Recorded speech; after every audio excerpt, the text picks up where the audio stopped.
Good evening and welcome to NewsBreak Live. I'm Hiba Samad. Thanks for joining us. A highly anticipated restaurant opened today.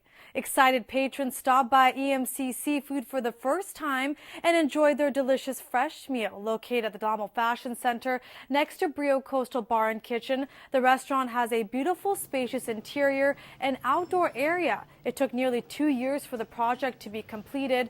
General manager for the restaurant says they chose Del Amo because of its foot traffic. The restaurant is family friendly and the Torrance location will have new entrees you can't find at other locations. We have a lot of new items on the menu. Torrance is we're adding in prime rib, more oysters, raw bar. Everything's fresh. Everything's made fresh.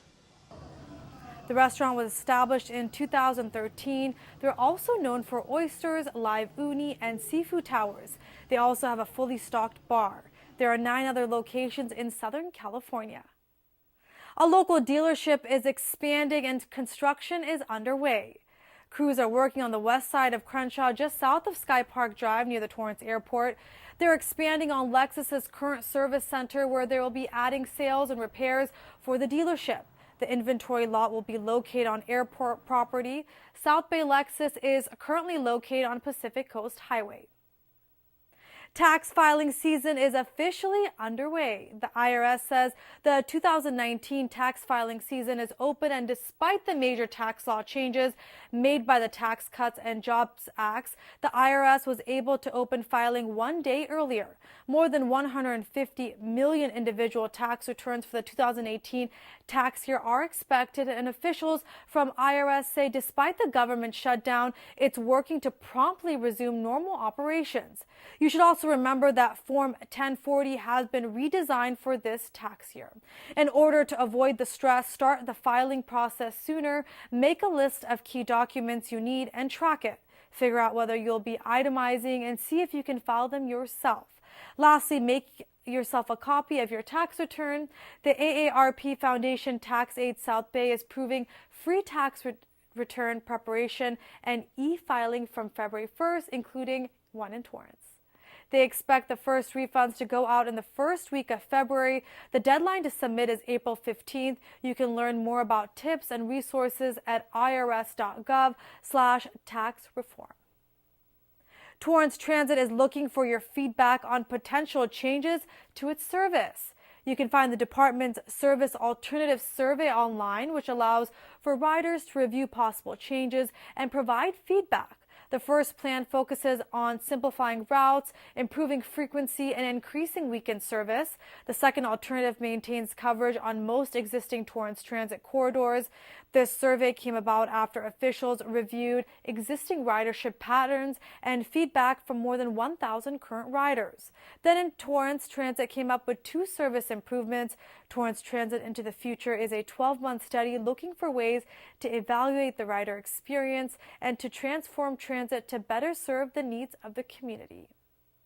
City officials are also hosting meetings next week on February 5th at Amo Fashion Center and Torrance Certified Farmers Market. For times, go to torrancetransittomorrow.com. Subscribing to Amazon can also help give back to your favorite organization. You only have 2 more days left of Amazon donating 15% of your purchase price of new print magazine subscriptions through this Thursday. But if you miss this, don't worry, as you can always donate through Amazon Smile, where 0.5% of the price of your eligible purchases will be donated to the charitable organization of choice. There are more than 700 organizations you can donate to. An aerospace and defense contractor based in the city of Torrance is expanding. System Technical announced it has new space featuring a larger office and production areas. Officials from the company say the area will allow them to grow while providing top-level service to customers. System Technical is an award-winning contractor that designs and builds military aftermarket products for the U.S. government, Fortune 500 firms, and international clientele. It's a recognized women-owned small business. And a local company is lending a helping hand to patients with sickle cell disease. Emmaus Life Sciences Inc. announced it will be offering financial assistance to help patients afford their monthly co-payment for the drug Indari that reduces the acute complications of sickle cell disease. The program is limited to financially eligible patients covered by commercial insurance. Patients will be required to pay a monthly co-payment, and Emmaus will provide support beyond that. Indari helps sickle cell disease patients that are adults and children 5 years of age and older. Indari is its lead product. Emmaus is a biopharmaceutical company engaged in the discovery, development, and commercialization of innovative treatments and therapies mainly for rare and orphan diseases. Individuals are required to fill out an application to qualify. Now let's get to the weather. Today it was partially cloudy with some sunshine. There was a high of 66 with an expected low of 50 tonight. Then tomorrow you can expect it to stay in the 60s with a high of 68. And on Thursday there are expected thunderstorms in the morning. The weather is also affecting flights out of Los Angeles. Officials reported today that thousands of flights have been delayed out of LAX due to blizzard conditions hitting the Midwest. Just this morning, according to FlightWare, there were 24 flight cancellations into or out of LAX. Nationally, more than 1,872 delays. The Torrance Social Services Commission hosted a deployment site again this year for the annual Greater Los Angeles Homeless Count. Members of the community and local leaders came together to take a census of the current state of homelessness in the South Bay. Torrance City Cable reporter Michael Patterson shows us how the community came together to combat this concern. Volunteers from across the South Bay braved the cold and windy conditions with the goal of assisting the homeless population living in Torrance. Every year, the Los Angeles Homeless Services Authority conducts a count of the entire homeless population in the greater Los Angeles area. Deployment sites, like this one at the Ken Miller Recreation Center, helped the organization with their count of the Torrance area. Tonight is a very important activity. Bob Chioda is a member of the Torrance Social Services Commission, a group that addresses issues across 4 communities, including the homeless population. This is the 7th time he has participated. What we do is we go out into the community. We each have an area to cover, and we look for people that appear to be experiencing homelessness. It's important to get a count. Chioda says the count helps the city acquire funding for the various homeless assistance programs offered in Torrance. The count also helps local agencies, like the Torrance Police Department, become more aware of what areas have the highest rates of homelessness. What we're trying to do with this homeless count is gain a better understanding of what the needs are, where they are, so that we can try to mitigate that growing population. Last year, LASA reported that 187 people were living homeless in Torrance, a number that Officer Kim hopes the Torrance community can help lower through services such as the LA Homeless Outreach Program. Obviously, we're not going to solve homelessness in a matter of one night or even 1 year, but this is all part of a long-term plan. People like Officer Kim recognize that events like these would not be possible without help from the community. And local leaders like Chioda hope this community outreach is something that continues. We need volunteers all the time, every year. We're going to be doing this until the problem is addressed, until it's solved perhaps, hopefully. Keep coming, keep volunteering. We need more people. This is important work, and it's neat to see that cities like Torrance actually putting time and energy into this and getting the community involved. In all, over 70 volunteers showed up to count the homeless in the city of Torrance, and by all accounts from event organizers, the event was a great success. We will not know the numbers of just how many people are living in the Torrance community and for another couple of months until the Greater Los Angeles report comes out later this year. Reporting for Torrance City Cable, I'm Michael Patterson.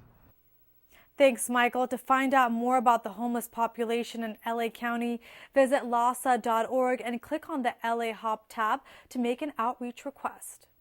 The next time you grab a fruit from your kitchen, you'll want to think twice. More than 3,000 cartons of fresh peaches, nectarines, and plums have been recalled nationwide due to listeria concerns. The recall started from a New York-based company, and so far it's reached 6 large retailers, including Walmart and Costco.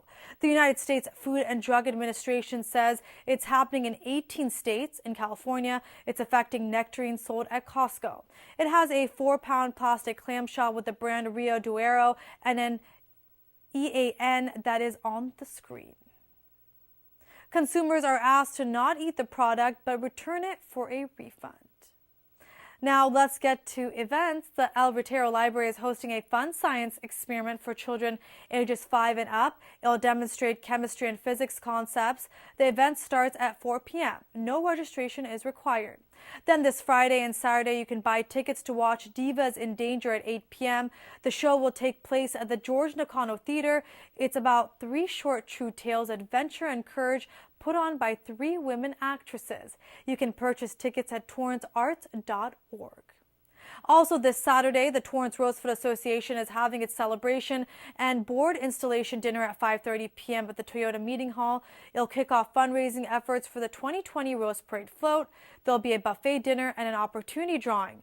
Tickets can be purchased at torrancerosefloat.org.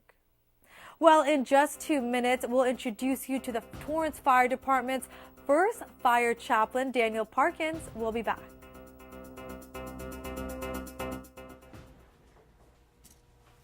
Get it.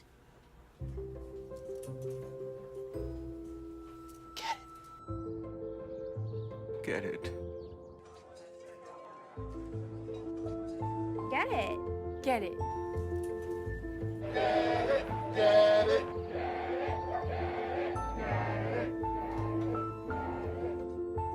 Is she gonna get it, Daddy? She'll get it. Get it.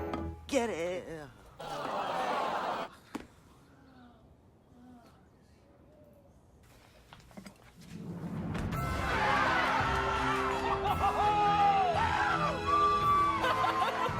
When you bring home a Goodwill find, you give your whole town a reason to celebrate because you're also funding local job training and placement programs in tech, healthcare, and more.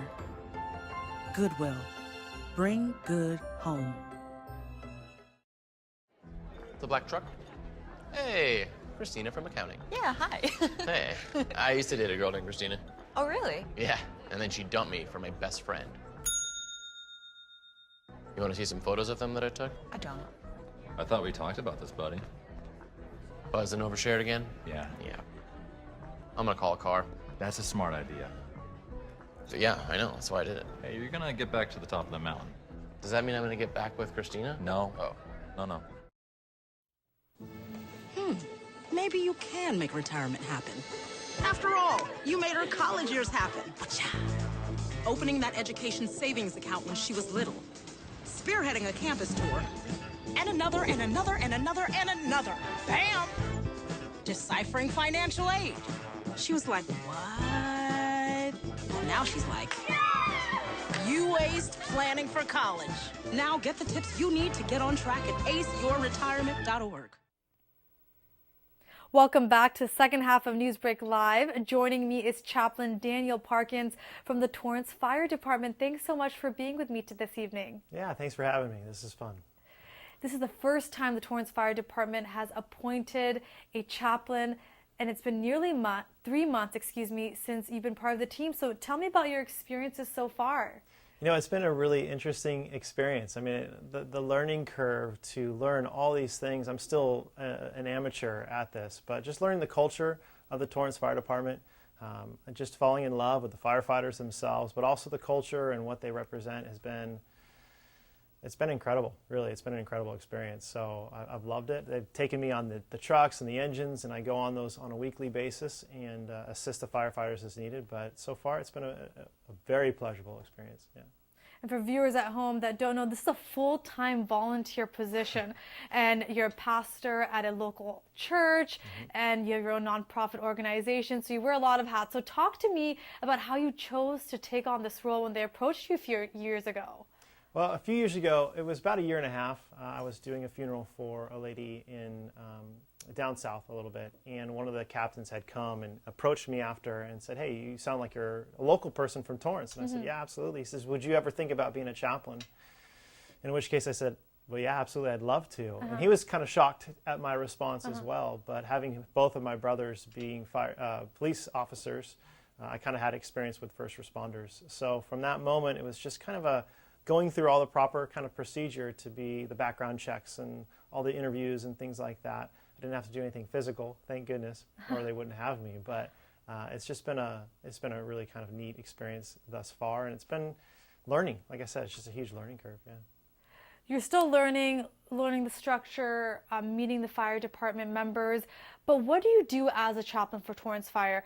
I guess, what are you hoping to do in the future as you build in this position? Yeah, I think providing an outlet for the firefighters to both kind of manage some of the emotional strain that's happening on the field. I want to also be a resource for a lot of there's some internal organization stuff that is a wonderful thing called peer support for the firefighters, and to kind of assist them. I know I have extensive background in counseling, so I know there will be obviously counseling endeavors that I'll be involved in with the firefighters, but I have to earn that trust. And that takes a long time. One of the things I keep telling everybody is that this is not a sprint, it's a marathon. And it's going to take a long time for them to trust me, because these guys know each other so well for years. So having this guy come in to kind of say, "Hey, I'm all ears now. Come and tell me all your anything that you're struggling with," that doesn't quite work. So it's just one thing that we're always kind of realizing is it's just a long process. I can be here, and that works because I'm so young as well. Being only 40, I can kind of be in the long term for 20, 30 years potentially involved with the Torrance Fire Department. So talk to me about your role during challenging times. Why is it so important for there to be a chaplain part of the Torrance Fire Department? We hear it all the time, police departments have chaplains, but is this a new concept, or it's common for fire departments to usually have one? Yeah, it is common. I think primarily, they're seeing the need right now. I think the need has always been there, to tell you the truth. Nothing's really changed within the fire department. Not necessarily crime is crime. Emergency is emergency. People are needy to those firefighters as they come and administer kind of like their rescue. And it's the things that they see, the images that they see haven't changed, but the people and the culture has changed to where we're finding that the firefighters are more open and more open to communicating some of their needs, some of their desires, some of their struggles, some of their wants, where in the past they would be kind of this stolid, rock hard person to kind of go through. I think now we're finding, even though they're just as qualified, if not more, in what they're doing, there also is that component, because culturally we're kind of moving away from that stoic, and they're finding that this is a good thing for them to at least develop that trust, because not everybody's going to go to a chaplain. Right. But for the people that do have God as in the context of their lives, they're going to want to be able to communicate with somebody maybe right on the spot, and someone who actually has been on the scene with them. So that they know that that person is kind of experiencing it with them and knows a little bit more about what they're struggling with. And I think that's the value that I can kind of provide to the Torrance Fire Department as I go and I'm on these calls, or when I get a call in the middle of the night to go onto the scene when it's safe, or when there's a huge trauma.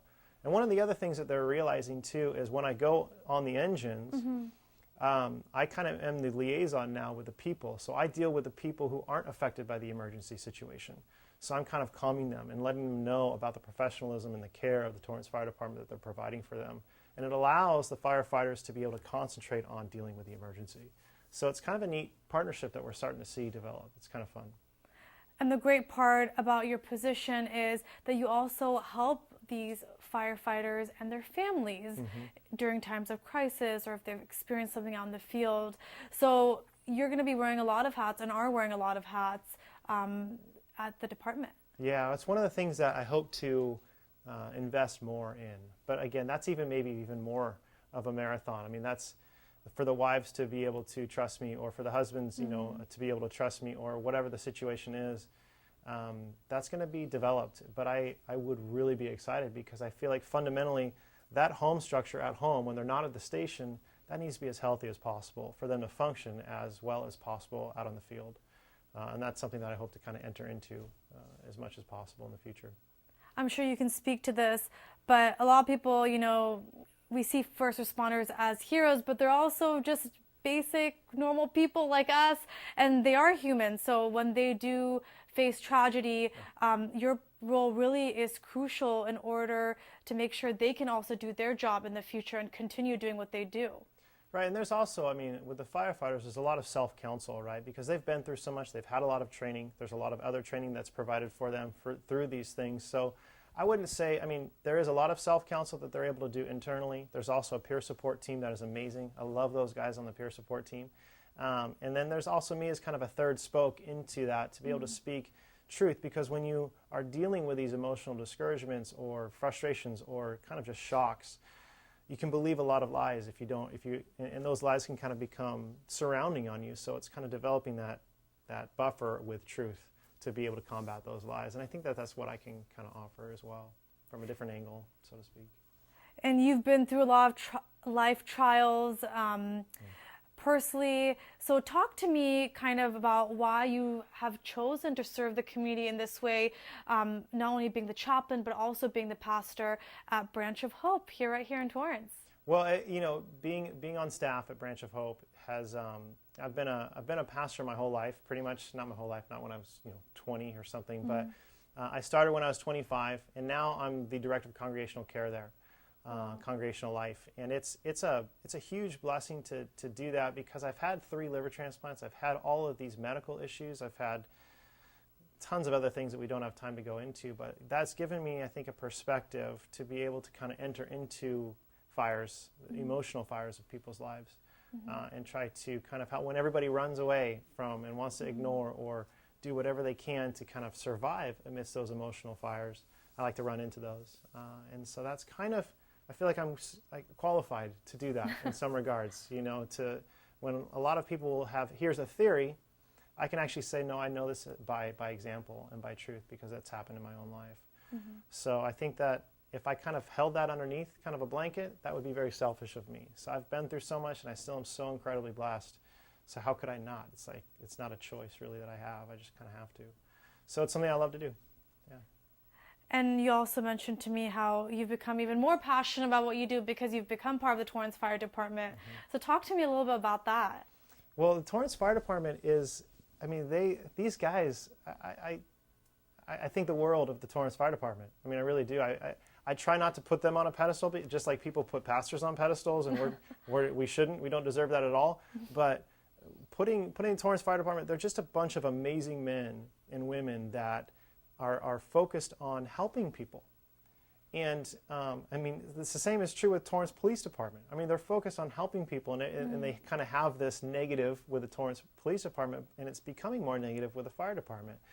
But they're there to help the situation, to make it as the least amount of danger as possible, and to provide what they can in emergency situations. So for me, helping them is kind of a way where I can help the Torrance community at large, because I live in Torrance, I love Torrance, and for me it's kind of exponential service.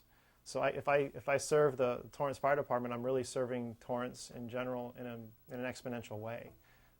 And so that's kind of the impetus that kind of drove me to wanting to be a chaplain, was not only to create that influence to encourage them, but also because I feel like it does minister to the entire community at large.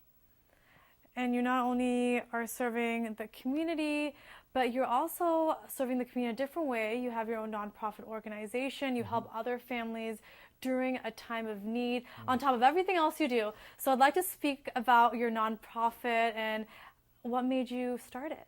Well, in 2010, my wife and I had a son named Samuel. He was born at Children's Hospital, Los Angeles, with a birth defect known as congenital diaphragmatic hernia. And he lived for 19 days. And I remember holding him in my arms and as he passed away, and it's still very emotional. But knowing that time with families who are struggling with babies in the NICU, the Neonatal Intensive Critical Care Unit, they're very alone. And they believe a lot of lies about that maybe they've done something wrong to be in there, that their children are somehow bearing the brunt of their bad choices.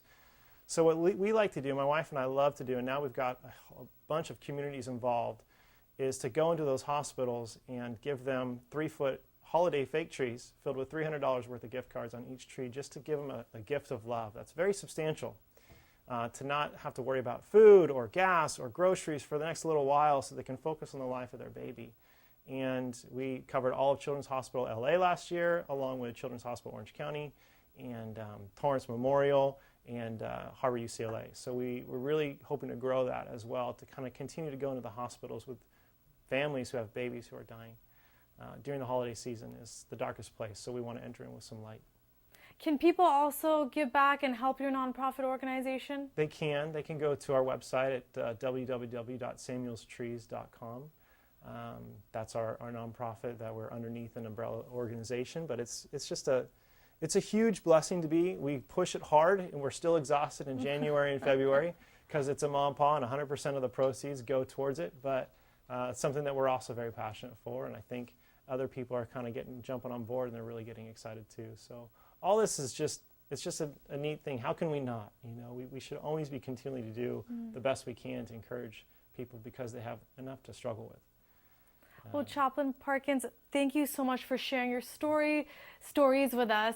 Is there anything else you'd like to add about joining the Torrance Fire Department? And oh man, yeah. I mean, if I can, I think it's the best fire department ever. Granted, it's one of the only ones that I know intimately, but it's the real deal. The captains at each station are phenomenal, men and women, and I can't say enough about the firefighters, the engineers, the paramedics, the chief, the assistant chiefs, the entire administration. They're just amazing. And if you can, it's hard, but if you can get in there, it's a wonderful family to be a part of. So if you see a firefighter on the street, if you see him going down, give him away and encourage him and bless him and tell them that they are supported by Torrance. Yeah. Well, Chaplain Parkins, thank you so much for all that you do, and thank you for coming on my show. Thanks, Eva. Well, that does it for NEWSBREAK Live. If you ever have news or video that you'd like to share, please email us at newsbreak@torranceca.gov.